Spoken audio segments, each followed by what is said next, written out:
Dar uma passeada, vamos voltar no tempo, mais precisamente em 11 de março de 2020. Foi o dia em que a Organização Mundial da Saúde declarou a pandemia da Covid-19. Eu lembro onde eu estava. Estava sentada aqui, na salinha onde a gente fazia fofoca. Você estava onde? Naquele momento, o mundo se envolvia numa guerra contra um inimigo invisível e avassalador que levou e ainda leva muitas vidas em todo o nosso planeta. Estamos a um dia de completarmos 2 anos desta duríssima realidade.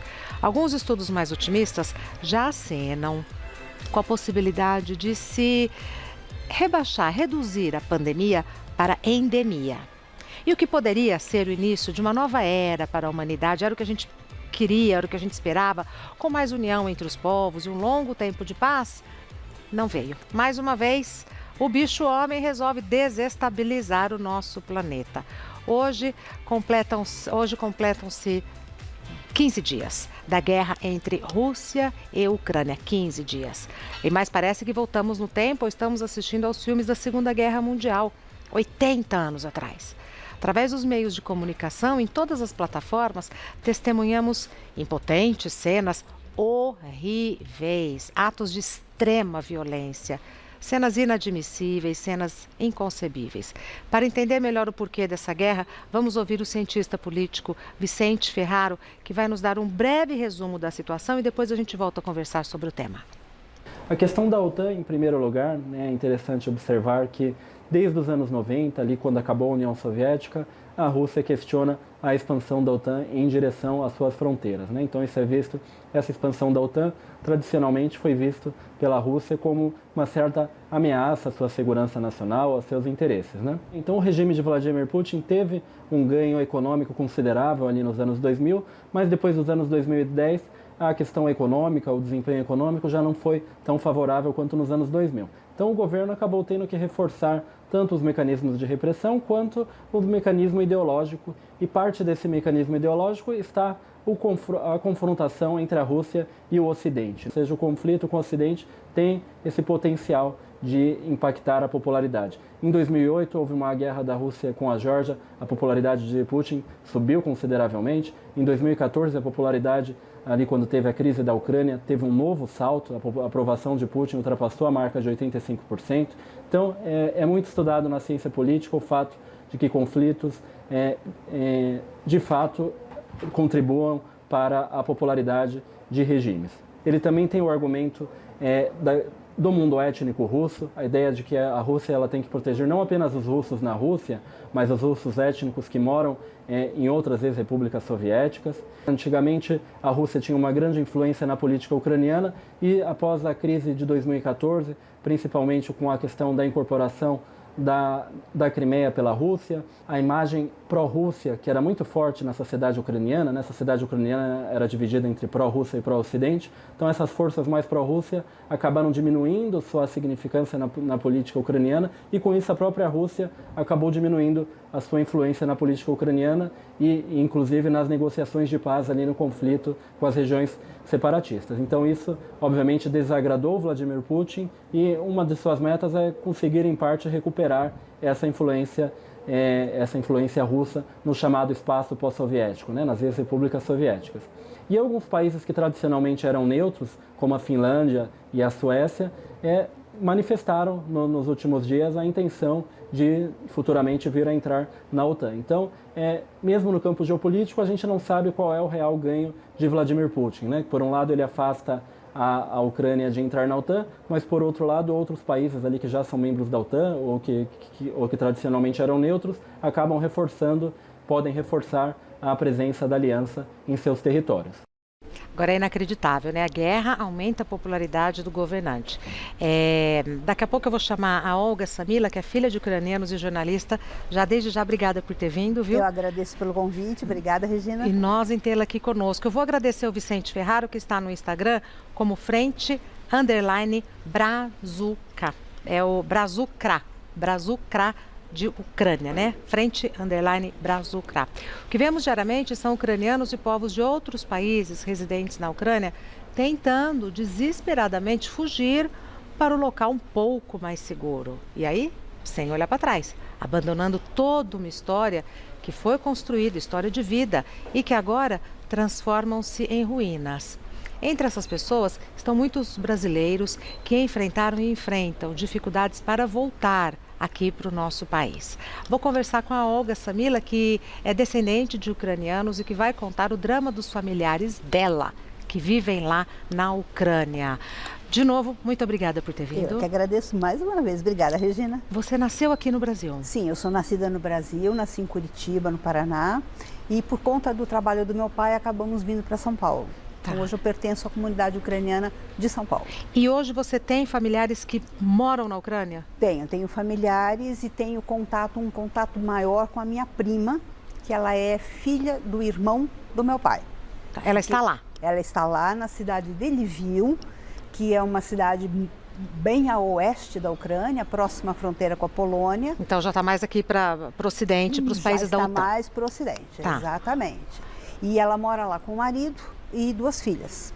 E eu e meu marido estivemos lá na Ucrânia, estivemos com eles em 2012, logo em seguida da Eurocopa, e e foi muito gostoso estar com eles, conversar com eles. Essas fotos são de lá? São de lá. Essas fotos são de Lviv, estão em Lviv. Essa cidade já foi atingida ou ela ainda se mantém intacta? Ela se mantém intacta. Eu vi, inclusive, esses dias, numa rede, numa emissão internacional, a cidade vida normal, as crianças brincando na praça. Vida, isso, porque normal, entre aspas. Exatamente. Eu tenho acompanhado a guerra, assim, porque é um assunto que me chama muita atenção.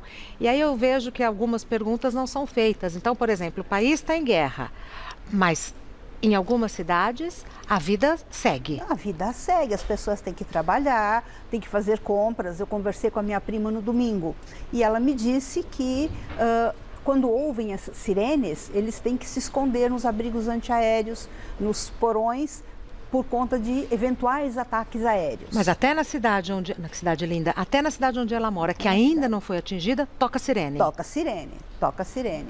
E já tem filas nos bancos, nas agências bancárias, dificuldades para tirar dinheiro, já tem filas nos supermercados, dificuldades para alimentos básicos já estão faltando, mesmo nas cidades, numa cidade como esta, que é uma cidade mais tranquila, mas também é uma cidade de passagem.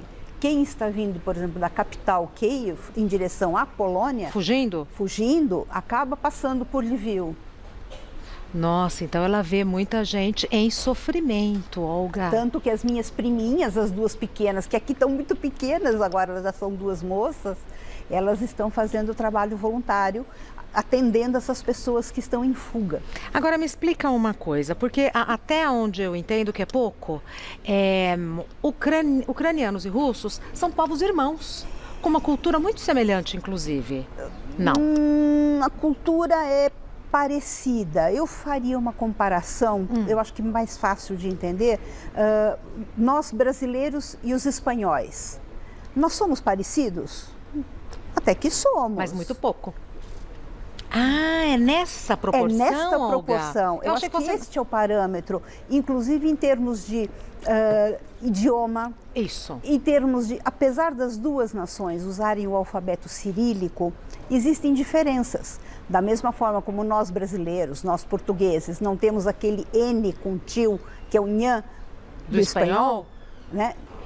O idioma ucraniano e o idioma russo tem letras diferentes também. Então, assim, para quem é leigo, soa parecido, mas é diferente. Soa parecido, mas é diferente. É possível entender, como a gente eventualmente consegue entender o espanhol. Arranha ali. Arranha um portunhol, meia boca, mas a gente consegue. E qual a relação de Ucrânia e Rússia? É uma relação de amizade ou é uma relação de rixa? Antes da guerra, obviamente. É uma relação tensa. Sempre foi tensa. Por que, Olga? A Ucrânia é um país, é o 2º maior país da Europa. A Rússia vem em primeiro lugar. Na sequência, a Ucrânia é uma terra muito rica, falando de maneira geológica mesmo. É uma terra preta, excelente para agricultura, fértil, tem muito mineral. E a Ucrânia sempre foi considerada a joia da coroa. Então, por milhares de anos, a Ucrânia é alvo de invasões. Então, dos vizinhos. Todo mundo quer. Todo mundo quer, todo mundo quer, inclusive a Rússia. Então, assim, e na época soviética, vamos dizer, essa rixa ficou muito mais acirrada. Acirrada? Muito mais acirrada. Porque quando a União Soviética dominou a Ucrânia, isso foi uma dominação de 50 anos, o idioma oficial era o russo. Violento, hein? Ponto. As escolas lecionavam em russo. Podia falar ucraniano ou tinha que falar escondido? Tinha que falar escondido. Menina. Só se falava em casa. Não se praticava religião. Então as igrejas foram bombardeadas, transformadas em museus, transformadas em estábulos, transformadas em armazéns. E qual é a religião predominante na Ucrânia? É a igreja ortodoxa, seguida pela igreja greco-católica, que é a igreja católica. Tem muito do catolicismo. E na Rússia? Na Rússia a maioria é ortodoxa também. Tá. É ortodoxa Mas também. as igrejas ucranianas foram violadas. Foram muito judiadas. Muitas foram demolidas, tanto que existe hoje, por conta desta guerra enlouquecida, existe hoje um pedido dos mosteiros de todo o mundo, pedindo para eles preservarem a Catedral de Santa Sofia, a igreja de Santa Sofia, que é uma joia em Kiev, para que ela não seja destruída. Que é um patrimônio nosso, da humanidade. Que é um patrimônio da humanidade. O que é isso que a gente está vendo, Olga? São imagens da guerra. Isso para mim me lembra um pouco e me parece e me dói o coração, porque a sensação que eu tenho que é a segunda vez que eu estou vendo isso. Porque o meu pai contava essas histórias. Meu pai passou por isso. Então meu pai, ele contou muito pouco, porque ele ficou muito traumatizado. Ele já era um rapazinho. Ele tinha 14 anos quando ele vivenciou a Segunda Guerra Mundial. E eles juntos cantando. Aquilo ali me disse tanto, mesmo sem conhecer o povo, me disse tanto sobre a cultura do país. Como o povo ucraniano sempre foi muito atingido, invadido, eles têm no sangue, na alma, no DNA, essa garra, essa gana de dizer é a minha terra. Então eu vou defender a minha terra, eu vou defender o meu pedaço, o meu espaço. E isso está muito presente também nas próprias músicas, nas próprias canções que a gente canta. E na maneira como os ucranianos têm se comportado, é claro que a gente acompanha a guerra que nos contam. Sim, né? A gente acompanha, provavelmente quem está acompanhando por outras fontes talvez tenha outra leitura, mas assim, no que chega na gente é que as pessoas fizeram questão de não sair de casa, que fizeram barricadas, que estão se defendendo da maneira que podem, né, Olga? Acho que por isso. É minha terra, história, minha terra. Minha história. Eu perguntei para minha prima se ela, tão perto que ela está da Polônia, se ela não tinha intenção de ir para a Polônia. Ela foi enfática, falou, não, eu não vou para a Polônia, porque aqui é minha casa, aqui é meu lar. Apesar do medo. Eles estão para se defender. Isso, eu acho que é uma coisa que realmente está no DNA do ucraniano. Essa coisa da defesa. Eu vou me defender, eu vou defender meu povo, eu vou defender minha terra, eu vou defender minha cultura. Isso é uma coisa que tá na gente. Essa blusa que você está usando é belíssima. Muito obrigada. É um bordado típico ucraniano, com cores típicas da região central da Ucrânia. Muito, muito, muito bonito. Feito à mão, provavelmente. Que imagem? Ai, que linda essa imagem. Essa imagem eu trouxe da Ucrânia. Nossa, que coisa linda, Olga. Ela é Nossa Senhora do Perpétuo Socorro. Nossa Senhora do Perpétuo Socorro? É isso? Eu não sei, eu tô até com medo de pegar. É Nossa Senhora do Perpétuo Socorro. É um ícone. Nós chamamos de ícone pela forma como ela é pintada, pela forma como ela é apresentada. Tá. Isso daqui é são joias. Peçancas. Eu posso pegar? Pode. Nós temos as peçancas. Ai, que lindo. O que é feito?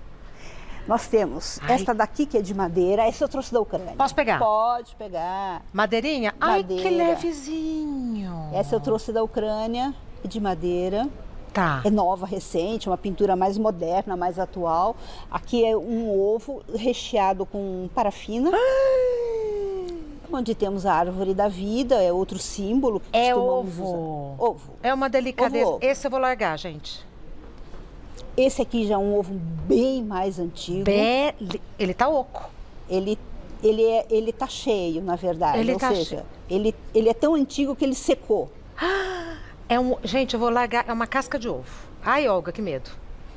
Aqui na frente temos um outro ovo de madeira, também antigo. De madeira, tudo bem. E aqui mais 2 ovos. Que eu não vou pegar. O do meio recheado com parafina e o outro também super, ultra, hiper antigo, também com a geminha sequinha lá dentro. Da onde vem essa tradição? Quem pinta? É usado como decoração? Ui. Não, essa é uma tradição que vem da era pré-cristã. Era uma coisa que as pessoas faziam em casa na época do inverno e para saudar a primavera, para saudar a chegada da primavera. Com o advento do cristianismo, o cristianismo resolveu incorporar essas peças nos ovos de Páscoa. Com os ovos de Páscoa, que acontece no início da primavera. Então, os ovos de Páscoa, as pêsancas, não são pintadas, elas são escritas. Por isso elas chamam pêsancas, porque vem do verbo pesate, que significa escrever.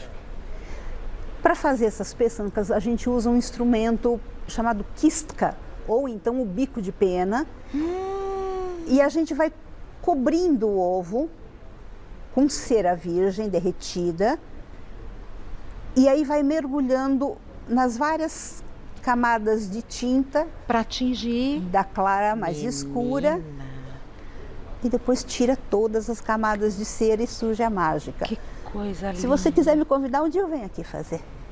Tá convidada? Muito obrigada. Tá convidada.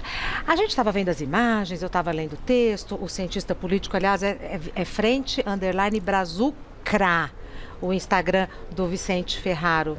Brazucra. Aí você cara de brava e tal. Quando aparece o Putin, olha lá, o que vem? Que desagradável, não? É uma sensação de ai, se eu pudesse, né? Ai, se eu pudesse, ai, se eu pudesse. E como diz uma amiga minha, eu já matei umas 100 vezes o Putin. Tá. Eu acho que é uma coisa, digam o que disserem, eu acho que isso é uma opinião muito pessoal, não tem nada a ver com política, geopolítica, diplomacia, o que for. Estamos batendo papo na sala. Estamos batendo papo na sala, Isso. Mas o cara, ele é um insano e o que ele está fazendo é rixa pessoal, sabe? Com quem? Com o presidente com a Ucrânia. É aquela coisa, o meu priminho tem um castelinho mais bonito que o meu. Vou lá. Eu vou destruir o castelinho dele porque eu quero que o meu seja mais bonito. E quando a gente fala do presidente da Ucrânia, que eu não vou saber falar o nome dele? Volodymyr Zelensky. Isso. Eu acho que ele está desempenhando o papel dele. Eu, diplomaticamente, preferia não mexer nesse assunto, mas aqui entre nós, conversa na sala, ele poderia ser um pouquinho mais firme para o meu gosto. Mais firme? Eu acho que sim. Acho que se ele fosse um pouquinho mais firme, ele está agora, nesse momento, inclusive antes de entrar aqui eu estava vendo, ele está procurando fechar o espaço aéreo da Ucrânia para a Rússia. Isso não é firmeza? Está tentando, mas quem sabe se ele tentasse com um pouquinho mais de... Né, vamos... Sair da tentativa e... vamos... Né, Principal característica do povo ucraniano. Você já falou várias que me vêm à cabeça, mas eu queria saber de você que é descendente de ucranianos. Eu acho que é a coragem. A coragem de dizer eu sou ucraniano. Fora da Ucrânia, a coragem de dizer eu estou aqui lutando pela Ucrânia. O que eu posso fazer é pouco, mas eu estou fazendo. Esse é o nosso grupo. Em 1900 qualquer coisa, é o nosso grupo de danças. Meu pai ali à direita e eu ali que bonitinha, que bonitinha. Tá vendo? Houve um dia que eu fui bonitinha. Para com isso, Olga. Então, as tradições mantidas desde sempre, né? Comida típica da Ucrânia. Varenik. Borscht. Que é uma massinha? Varenik é aquela massinha recheadinha normalmente com batata ou com ricota. O borscht, que é a sopa de beterraba. Temos a versão verão, que é um borscht frio, delicioso. Verão na Ucrânia chega a quanto? Julho, junho, julho. E é verão mesmo. Não, então, é bem chega a quanto? calor. A que temperatura? Chega a 30 graus, facinho. E aí no inverno, menos 10, menos 15? Menos 15 e vida normal. vida. O pessoal menos 15 vai pra rua, aula, Bebida escola. típica da Ucrânia. Horilka. O que é horilka? Horilka é tipo uma vodka, é um destilado, mas chama-se horilka. Nos pratos típicos nós temos um que é muito importante, que é a kuchá, que é o trigo cozido que a gente serve no Natal, na ceia de Natal, que é um dos momentos altos também da nossa tradição, a ceia de Natal. E você fala com a sua família com frequência? Tenho falado, a gente ainda tem conseguido manter contato pela internet e tenho conversado com eles. Tá. Vamos conhecer o trabalho voluntário da Clara Magalhães. É uma brasileira que neste momento está lá na Ucrânia, ajudando a dar assistência aos que tentam sair do país e também arrecadando alimentos. Para essa frente de resgate, ela deu o nome de Brazucra e a Clara mandou para a gente um pouco sobre a situação. Vamos ver. Aqui é a Clara Magalhães, do Frente Brazucra, falando diretamente da cidade de Sozin, fronteira com a Ucrânia. O Brazucra surgiu depois de um post meu numa comunidade brasileira na Ucrânia, oferecendo hospedagem para quem precisasse, saísse da Ucrânia e precisasse de um lugar para ficar na Europa. Eu moro na Alemanha. Uma situação muito triste, muitas pessoas em quilômetros de fila, coisa de 60 quilômetros de fila de carro. Pessoas sem mantimento, sem água, sem comida, sem medicamento. A maioria mulheres, crianças e idosos, já que os homens têm a lei marcial e não podem sair da Ucrânia. Pouquíssimas coisas, tem pouco pão. Aqui, algumas coisas mais perecíveis você já não encontra. Bastante coisa vazia. A gente vê aqui a fileira de carne praticamente sem nada. Isso serve para reforçar a importância da doação e a importância do trabalho que a gente faz trazendo mantimentos para dentro da Ucrânia. A gente recebe hoje doações através de vaquinha no Brasil, GoFundMe, para pessoas que moram no exterior, para ajudar a fazer as doações aqui para ajudar a Ucrânia. Cheguei aqui num centro de doações, numa cidadezinha muito bonitinha, onde os voluntários estão retirando as doações do carro. Eles vão levar para essa casa rosa aqui atrás, que eu acho que é um museu que está servindo de apoio para receber donativos. Está sendo um centro de acolhimento das doações, Você pode ver aqui muitas dessas caixas que estão aqui no chão foram as doações que a gente enviou do Brasil. A gente entra na Ucrânia, eu entro praticamente dia sim, dia não, porque demora bastante para fazer o trajeto de entrada e saída nas fronteiras. Hoje, nosso trabalho começa a ser reconhecido dentro da Ucrânia. A gente já tem escolta policial e passagem livre nas fronteiras, com os militares. Então eu estou aqui, indo pela esquerda, falou trânsito, porque eu sou voluntária. É a bandeirinha de papelão chegando até a sua casa. É o carro do resgate passando na sua rua. Vou aproveitar para vocês que eu estou aqui, vou mostrar um pouquinho de como é que funciona essa operação. Então são vários lugares, tem tendas, depende de operações maiores e menores aqui na Polônia. Essa é uma operação pequena e tem operações que são ainda menores. Você vê que são só crianças, adolescentes, pouquíssimos homens. I'm gonna come for you.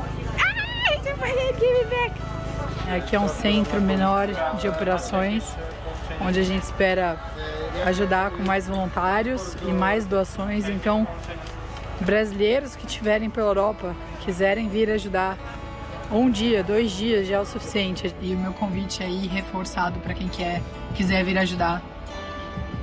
Não tem glamour, tem muito trabalho, tem que dormir no carro, tem que ficar sem meia, tem que ficar com meia fedida, tem que trabalhar, tomar banho de lencinho no posto de gasolina. Mas a gente precisa de vocês. Say hi!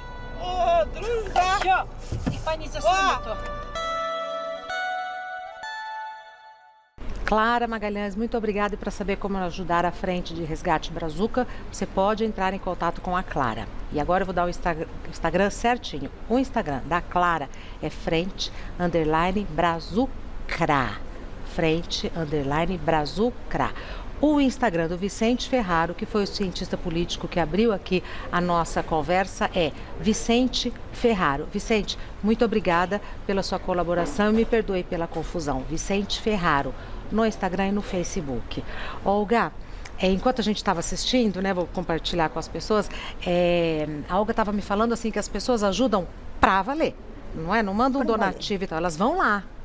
Elas vão. Na época do Maidan, quando teve aquela movimentação popular para a derrubada do presidente, que era um presidente pró-Rússia na época, em Kiev, as pessoas desciam dos prédios, dos apartamentos, chamavam alguns para ajudar a descer caldeirões com sopa, para dar sopa para as pessoas que estavam na rua.